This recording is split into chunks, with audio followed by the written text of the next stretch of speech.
Welcome to our channel. నేను మీ master Durga Prasad. TTD board అంటే కూటమి ప్రభుత్వం వచ్చిన తర్వాత కొత్త టీటీడీ బోర్డుని బిఆర్ నాయుడు గారు ఒక చైర్మన్గా టీటీడీ బోర్డుని ఏర్పాటు చేసింది.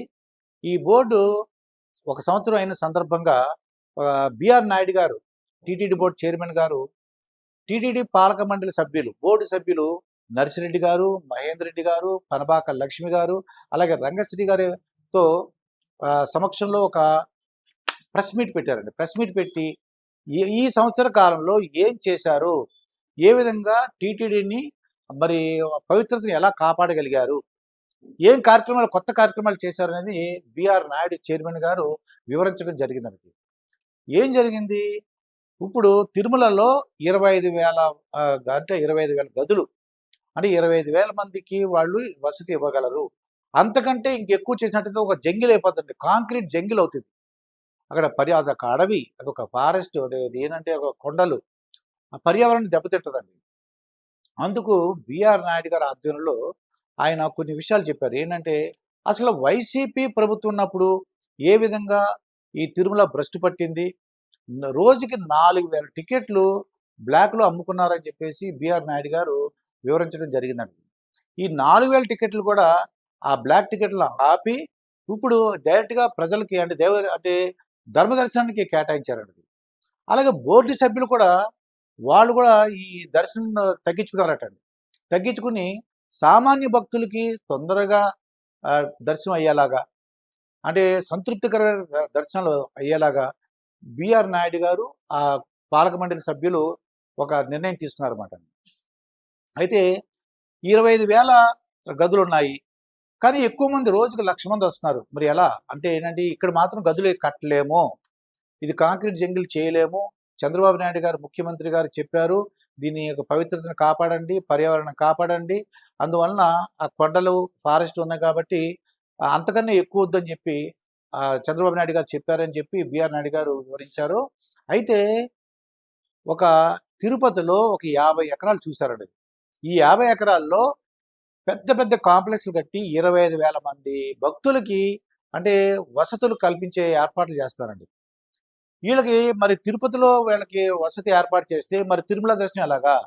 బస్సులు కూడా ఒక 100 ఎలక్ట్రిక్ బస్సులు అరేంజ్ చేసి ఈ బస్సుల ద్వారా ఈ కాంప్లెక్స్లో ఉన్నటువంటి భక్తుల్ని తిరుమలకు తీసుకువెళ్ళి దర్శనం చేయించి మళ్ళీ కింద తిరుపతిలో అప్పచెప్పడానికి అంటే తీసుకొచ్చి మళ్ళీ ఆ కాంప్లెక్స్ దగ్గర తీసుకురావడానికి ఏర్పాట్లు జరుగుతున్నాయండి.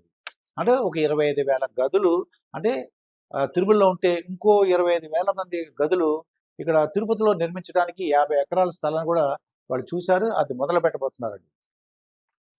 అలిపిరి మండలం మండపం ఉందండి, అలిపిరి మండపం.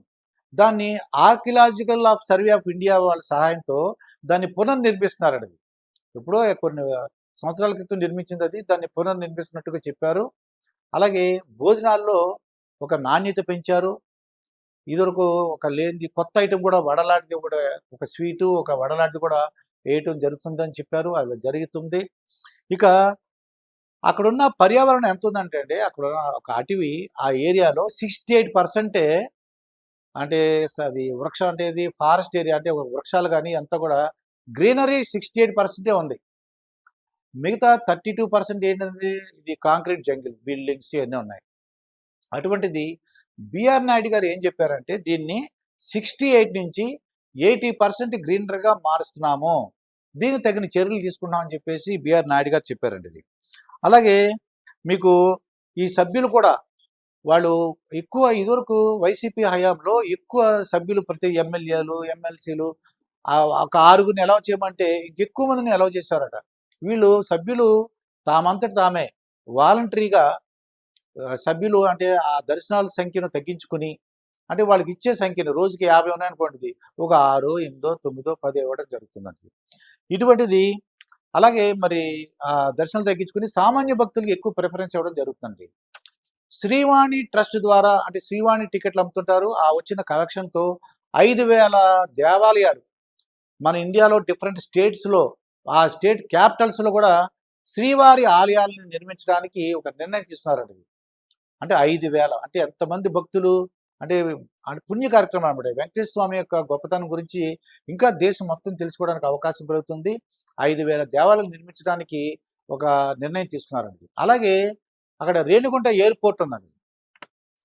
శ్రీ వెంకటేశ్వర ఇంటర్నేషనల్ ఎయిర్‌పోర్ట్‌గా ఆ ఎయిర్‌పోర్ట్ పేరుని శ్రీ వెంకటేశ్వర ఇంటర్నేషనల్ ఎయిర్‌పోర్ట్‌గా అంటే నామకరణం చేయడానికి కేంద్ర ప్రభుత్వం ప్రతిపాదనలు కేంద్ర ప్రభుత్వానికి పంపించిందండి. అక్కడ ఉన్నది కూడా కేంద్ర ప్రభుత్వ విమానయాన శాఖ రామ్మోహన్ నాయుడు గారు ఉన్నారు కాబట్టి డెఫినెట్‌గా అది యాక్సెప్ట్ అవుతది. ఎందుకంటే కూటమి ప్రభుత్వం ఇక్కడేమో అది కేంద్రంలో ఉంది. అలాగే రాష్ట్రంలో ఉంది కాబట్టి డబుల్ ఇంజిన్ సర్కార్ అన్న విధంగా మనకు తెలుసు. ఈ ప్రతిపాదన తప్పకుండా వాళ్ళు యాక్సెప్ట్ చేస్తారు. రిజెక్ట్ చేసే అవకాశం లేదు. అంటే రేణిగుంట ఎయిర్‌పోర్ట్‌కి శ్రీ వెంకటేశ్వర ఇంటర్నేషనల్ ఎయిర్‌పోర్ట్ అనే నామకరణం కూడా చేయడానికి అవకాశం ఉంది. ఈ విధంగా ఏమవుతుంది, బిఆర్ నాయుడు గారు వచ్చిన తర్వాత సామాన్య భక్తులకి ఎక్కువ అవకాశాలు దొరికినాయి. ఒక 25,000 గదులు ఎక్స్ట్రా పెరిగినాయి. ఒక భోజనాల్లో కూడా తొందరగా భోజనాలు పెట్టడం, ఒక ఐటెంని ఎక్స్ట్రా పెట్టడం జరిగింది. నాణ్యత పెరిగింది. స్వచ్ఛమైన నెయ్యితో తయారు లడ్డూలు కూడా వాళ్ళు పంపిణీ చేయడం జరుగుతుంది. ఇక మున్ముందు ఏ కార్యక్రమాలు చేస్తారో చూద్దాం. మరి బిఆర్ నాయుడు గారు వాళ్ళ సభ్యులు కూడా ఆలయ యొక్క పవిత్రతను కాపాడాలని, రాజకీయ వ్యాఖ్యలు ఎవరు చేసినా చాలా స్ట్రిక్ట్ యాక్షన్ ఉంటుందని చెప్పేసి బిఆర్ నాయుడు గారు ఒక వార్నింగ్ కూడా ఇవ్వడం జరిగిందండి.